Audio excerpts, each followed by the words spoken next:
Bonjour à tout le monde. Alors dans cette vidéo, on va regarder la technique de comment est-ce qu'on gère des fractions qui ne sont pas des fractions rationnelles et pour lesquelles on cherche des limites en plus l'infini ou en zéro et pour lesquelles la méthode qui marche le mieux est celle de factoriser les termes dominants. Donc typiquement, c'est quand on a des fractions avec des sommes et tout ça et que on ne peut pas appliquer les autres méthodes. Factoriser les termes dominants, c'est toujours un truc qui fonctionne bien.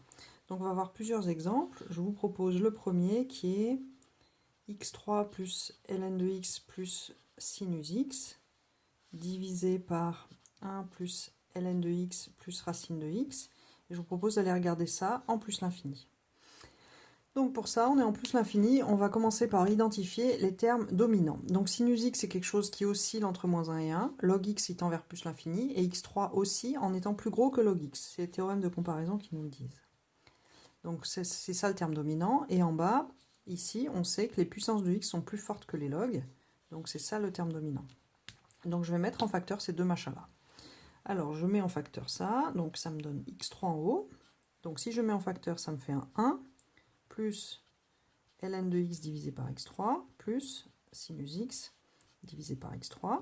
Et en bas, je mets racine de x en facteur. Donc lui me contribue pour un 1. Le 1, ça fait 1 sur racine de x. Et le log x fait un log x sur racine de x.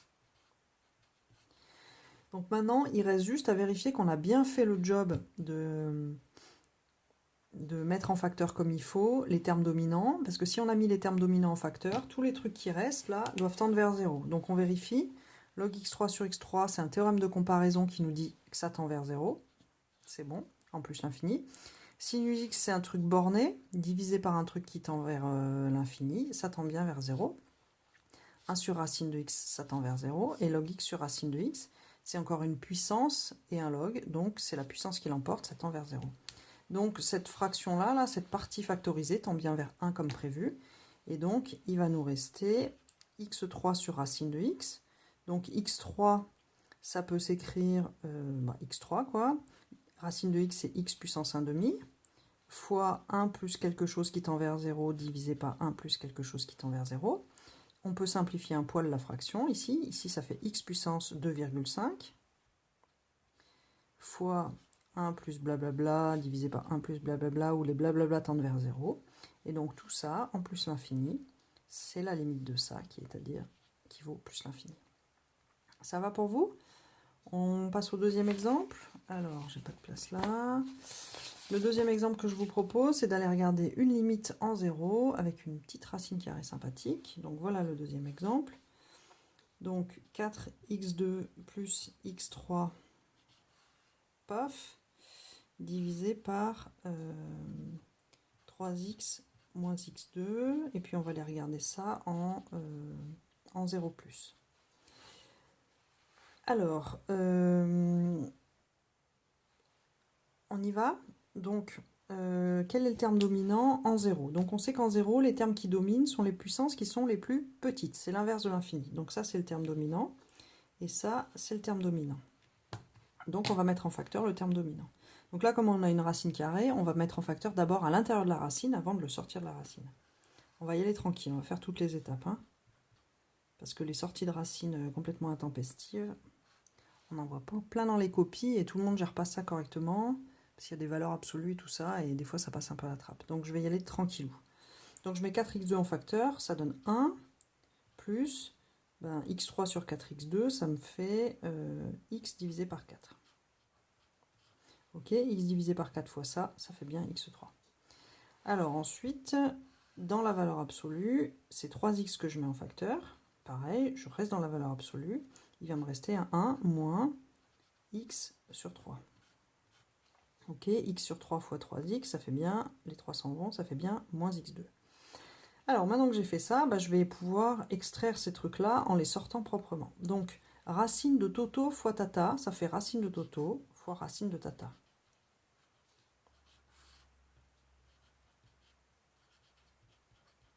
Ok avec ça, et là, valeur absolue de a fois b, c'est valeur absolue de a fois valeur absolue de b.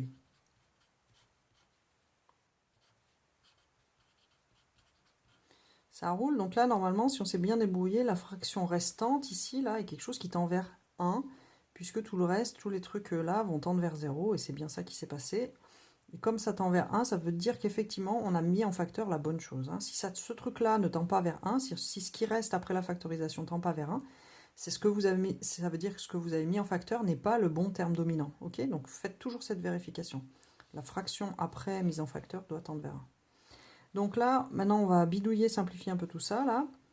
Est-ce que vous connaissez ce truc-là que racine de y carré, c'est valeur absolue de y. Vous savez ça? Bon, en 0 plus, du coup, ça fera y, il n'y a pas de valeur absolue, mais là, pour faire propre, on va garder la valeur absolue quand même. Donc, ici, ça fait racine de 4 fois racine de x2. Donc, ça nous fait 2, valeur absolue de x. 1 plus x sur 4 racine. Et en bas, bah, le 3x, c'est 3 valeurs absolues de x. Hein, et il nous reste 1 moins x sur 3.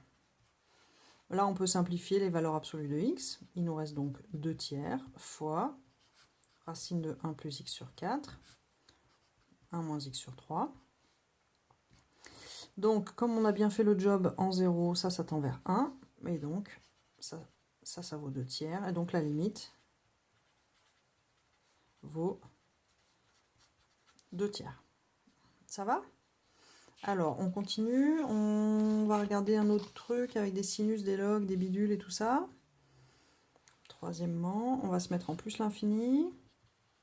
On va regarder x sinus x plus x racine de x plus log de x divisé par x plus log de x plus racine de x. Ok, donc comme d'hab, c'est un truc qui a l'air compliqué, mais on va essentiellement identifier quel est le truc qui court le plus vite en haut et en bas. Donc, en haut, x sinus x, ou x racine de x, ou log x. Bon, déjà, les trucs où il y a des x, ils courent plus vite. Celui-là, c'est clair qu'il court plus vite que le log, donc c'est déjà pas le log. Ensuite, entre ces deux-là, x fois sinus ou x fois racine, le plus puissant, c'est celui-là, parce qu'il a une puissance qui est plus grande. Ici, moralement, c'est x puissance 1 plus 1,5, donc x puissance 3,5. Et là, moralement, c'est x puissance 1, modulo une oscillation. Ok, donc du coup, c'est lui qui est le plus gros, en plus l'infini. Et ensuite, en bas, c'est pas le log, c'est pas la racine, et donc c'est lui le plus gros. Ok, donc on va mettre en facteur tout ça. Donc ça nous donne x racine de x, c'est le plus gros. Ensuite, si je fais ça, quand je factorise ça, dans ce bout-là, j'obtiens sinus x sur racine de x. Et ici, ça fait le bout qui vaut 1. Et ici, log de x divisé par x racine de x. Et en dessous, on a dit, je mets x en facteur. Il reste 1 plus log de x sur x plus racine de x sur x. Alors, x racine de x divisé par x, ce truc-là, ça se simplifie en racine de x.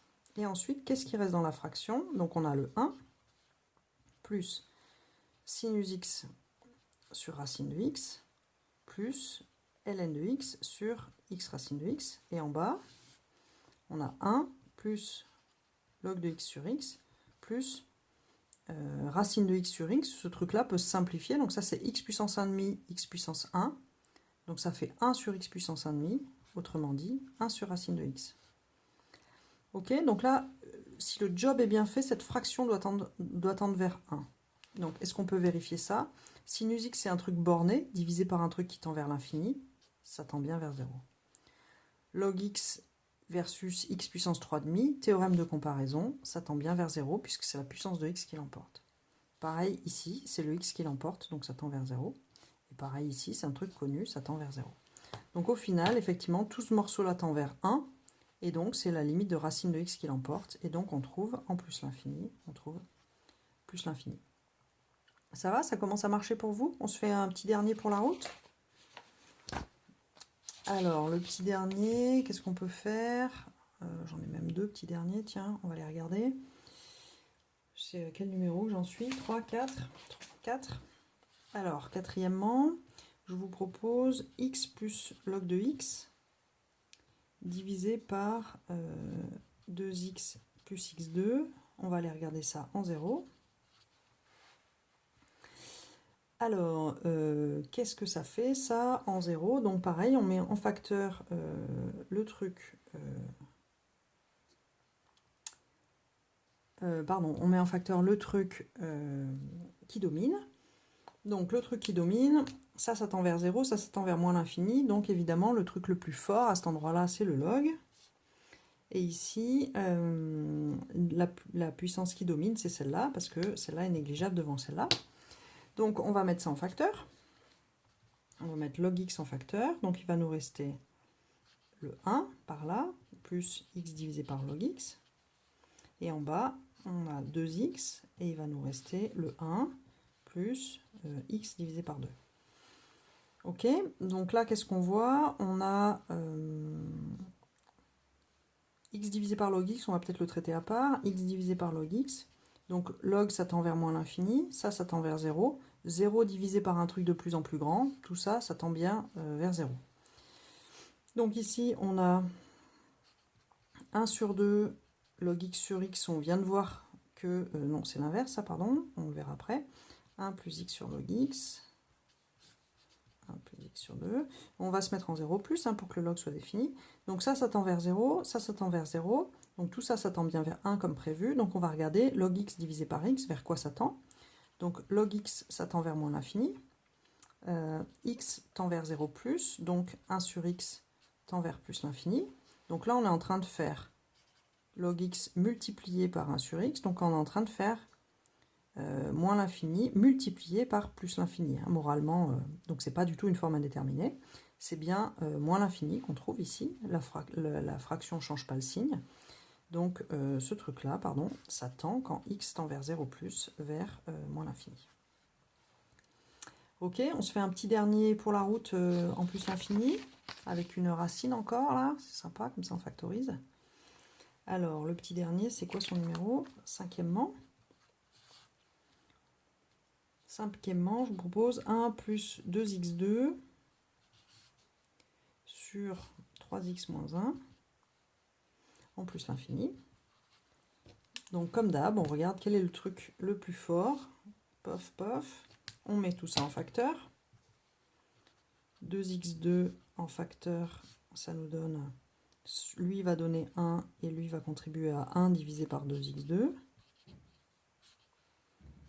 Et si on factorise 3x, ça donnera 1 moins 1 sur 3x. Ok, alors on ne se trompe pas, ce truc-là, ça fait racine de 2 fois valeur absolue de x, divisé par 3x. Ensuite, il nous reste 1 plus 1 sur 2x2. 1 sur 2x2, comme ça, divisé par 1 moins 1 sur 3x, comme ça. Donc ici, il y a un truc à savoir, se souvenir que en plus l'infini, valeur absolue de x, ça vaut x, parce que valeur absolue de x, quand x est positif, c'est la même chose que x. Donc en plus l'infini, seulement, hein, en moins l'infini, ça changerait. Et en plus l'infini, ça nous donnerait racine de 2 sur 3, x sur x qui s'en va, fois cette fraction qui ressemble à 1 plus quelque chose divisé par 1 moins quelque chose. Donc comme on a bien bossé, ce machin-là tend vers 0, de sorte que toute cette fraction-là tend vers 1. Ce truc-là, on peut simplifier, et donc finalement, la limite qu'on obtient en plus l'infini, c'est racine de 2 sur 3 en plus l'infini. Ok, maintenant juste une toute petite parenthèse, si on avait fait en moins l'infini, on serait arrivé exactement au même endroit, là, ici. Est-ce que tout est bien défini avant que je dise des bêtises? Oui, ça c'est bien défini en moins l'infini. Donc en moins l'infini, on serait arrivé au même endroit. Ici, on aurait juste remplacé. Racine de 2, on aurait eu cette fois moins x, divisé par 3x. On aurait eu toujours la même fraction. Racine de 1 plus quelque chose qui tend vers 0, divisé par 1 moins quelque chose qui tend vers 0. Et donc cette fois ici, en simplifiant, la limite, on aurait trouvé en moins l'infini, on aurait trouvé moins racine de 2 sur 3. Ok, à cause de ce truc-là, parce que en moins l'infini, on a racine de x qui vaut moins x et non pas x. Ok, voilà, donc j'arrive au bout de cette vidéo sur comment factoriser les termes dominants dans des fractions qui ne sont pas des fractions de polynômes. Et vous voyez que c'est vraiment la même chose. J'espère que c'était assez clair pour vous. Et puis mettez des questions en commentaire et puis des likes si ça vous a été utile. Voilà.